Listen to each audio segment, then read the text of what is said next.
Every day, without realising it, each of us sets the world in motion. Our global economy is a huge machine made up of smaller pieces, our societies, and they in turn work through organisational activities that are related to each other: states, unions, consumer groups and companies. Each of these organisations are part of the global mechanism, but each one works in a different way.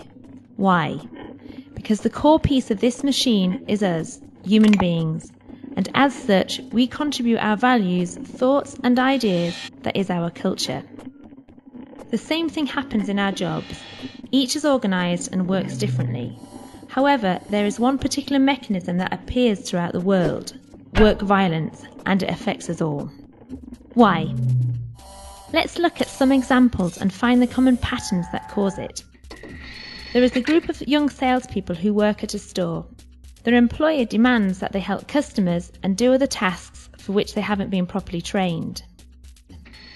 Here is a group of waiters. Their wages are very low, so they have to depend on customers' tips. And at the same time, on the other side of the world, a group of telemarketers are trying to sell a product. These employees are victims of the supervisor's constant pressure to reach sales objectives. They have only been trained in sales and they work very long shifts.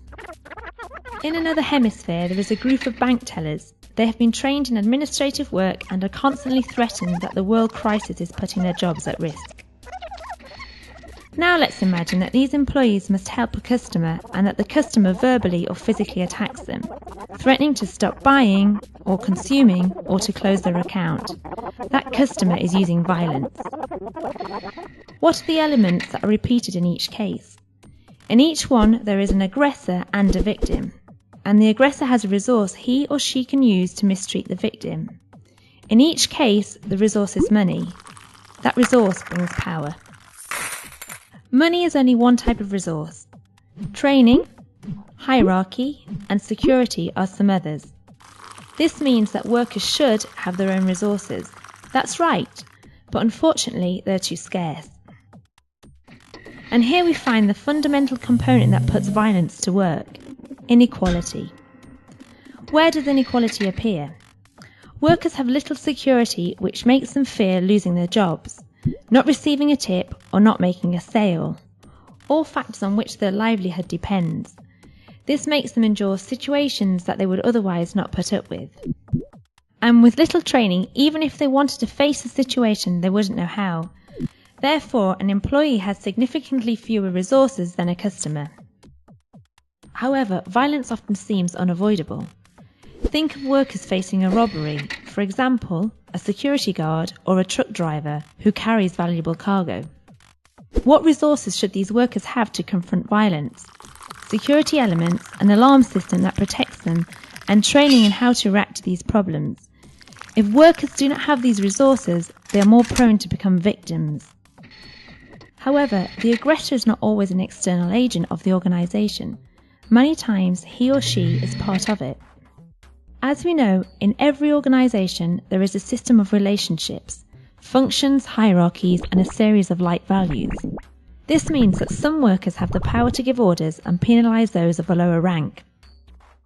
Therefore, they may have resources and they can be used to exercise violence.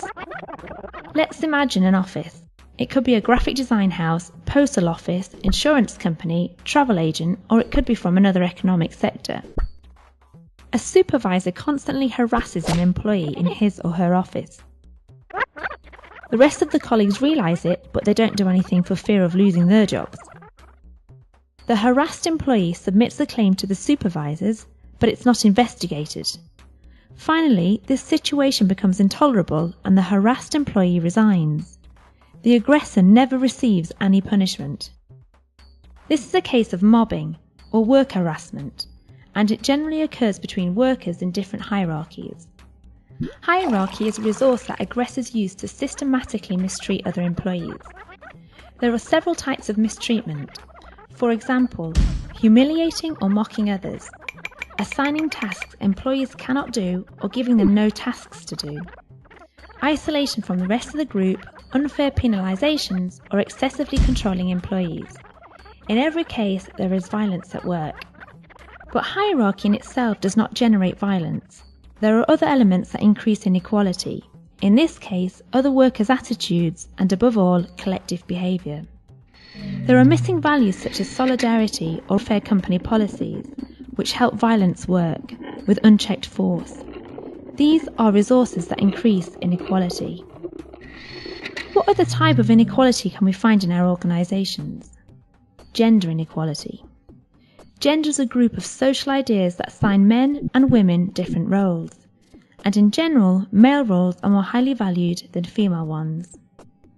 These social ideas are sometimes transferred to working environments and force women to take lower ranking positions, earn less money, and get fewer training opportunities than their male counterparts.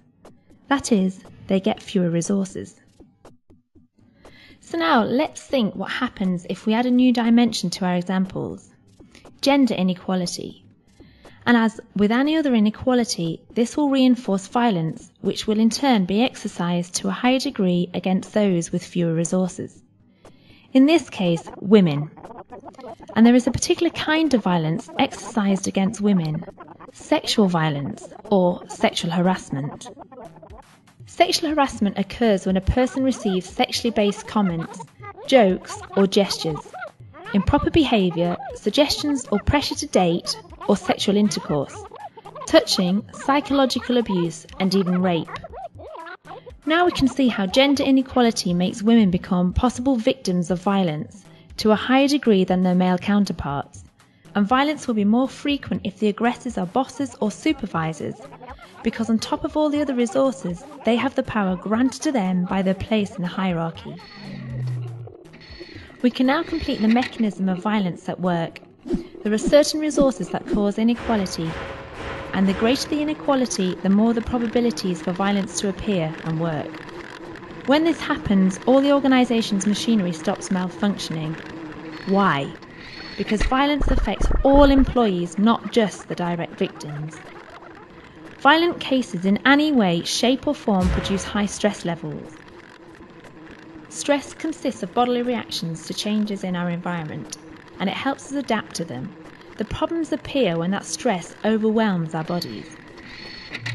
To understand this better, let's go back to the machinery and gears.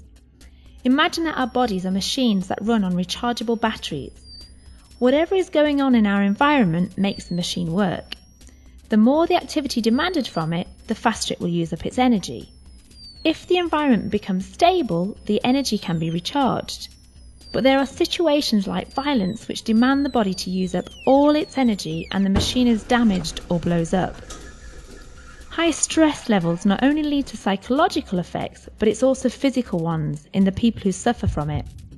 It can cause heart or bowel problems, abuse of legal or illegal substances, depression, or even lead to suicide. The mechanism of violence, therefore, works by depriving us of a healthy life, and it affects us all. The time has come to stop it. How? By getting rid of the gears that make it work. Work violence does not take place only because of certain individuals' attitudes. It appears in certain organisational structures more than in others. Reviewing and modifying these structures will help stop violence, and to do so we have an invaluable weapon, the concept of decent work.